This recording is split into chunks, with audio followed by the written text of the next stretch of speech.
చూద్దాం ఇదంటే నాకు బాగా ఇంట్రెస్టింగ్ అనిపించింది. ఏంటి దాచాలంటే దాగునులే, వయసు కనపడకుండా చేసే మార్గాలు ఎన్నో, యాంటీ ఏజింగ్ క్రీముల నుంచి లేజర్ కణజాల చికిత్స వరకు అందుబాటులో. 3 పదుల వయసు దాటిన మహిళల చాలా మంది చూపు ఆయా చికిత్సల వైపు.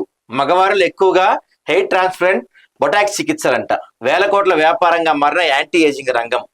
అర్హత లేని వారితో చికిత్సలు చేర్చుకుంటే కష్టాలు కోరి తెచ్చుకున్నట్టే ప్లాస్టిక్ సర్జన్ల హెచ్చరిక. ఆ మధ్య కాలంలో వీటితో పాటు ఈ దాన్ని ఏమంటారు, ఈ పొట్ట బాగా వచ్చిన వాళ్ళకి ఏంటి లైపోసెక్షన్ అనేది ఒకటి వచ్చింది చూసారా. ఆ మధ్య కాలంలో ఆ లైపో అనేది కూడా ఒకటి బాగా వచ్చి ఏడబడితే ఆడ చేసుకొని చాలా మంది చచ్చిపోయారు, ఏడబడితే ఆడ. అట్లాగే ఇప్పుడు ఈ యాంటీ ఏజింగ్ ఇవన్నీ వచ్చినాయి, కానీ దానికి సర్టిఫైడ్ ఉన్న వాళ్ళు, దానికి కరెక్ట్ సర్టిఫైడ్ చూసుకున్న వాళ్ళు చేయించుకోండి.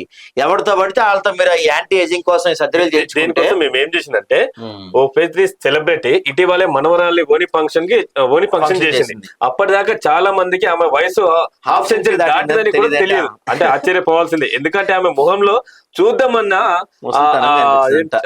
కనిపించే ముడతలు అన్నట్టు కూడా అలా కనపడకుండా ఉండడానికి ఆమె ఏం మాయ చేస్తుంది. నిజంగా ఎన్ని సాధించినా అయితే ముసలితనం మాత్రం తప్పించుకోలేనివి ముసలితనం, మరణం అని చాలా మంది ఆధ్యాత్మికతలు చెప్తుంటారు. రోగం, జర, మరణం ప్రతి ప్రాణికి తప్పవని తెలుసుకున్నాకే రాజకుమారుని సిద్ధాంతుడు తపస్సు చేసి బుద్ధుడయ్యాడు. కానీ అదంతా గతం. మృత్యు సంగతి పక్కన పెడితే ముసలితనాన్ని కొన్నాళ్ళ పాటు జయించి యవ్వనంగా కనిపించాలని చేసే పరిజ్ఞానం వచ్చిందంట. ఇది ఎవరు చేస్తుంటారు ఎక్కువ అంటే ఈ సెలబ్రిటీస్, బలిసిన వాళ్ళే. సెలబ్రిటీలు చెప్పాలంటే బలిసిన వాళ్ళే. ఇదిగో బాలీవుడ్ లో 50 ఏళ్ళు దాటిన ఒక కండల వీరుడు తన వయసులో సగమన్న కథానాయకుతో కలిసి నడిచిపోయి విమర్శలు వస్తే ఆమెతో మాత్రమే కాదు, ఆమెకు పుట్టబోయే అమ్మాయితో కూడా నటిస్తానని మీకేంటి బాధ అన్నాడు. ఇంకెవరు, మన సల్మాన్ ఖాన్.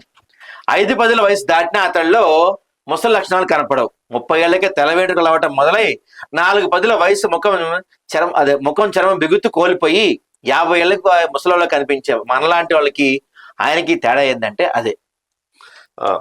ఇలా ఒకరు కాదు, ఇద్దరు కాదు, ఇటీవల కాలంలో చాలా మంది సెలబ్రిటీలను చూస్తే వయసు అస్సలు తెలియడం లేదు. 60-70 ఏళ్ళు వచ్చిన హీరోలు సైతం 40-50 ఏళ్ళు ఉన్నట్టుగా కనిపిస్తున్నారు.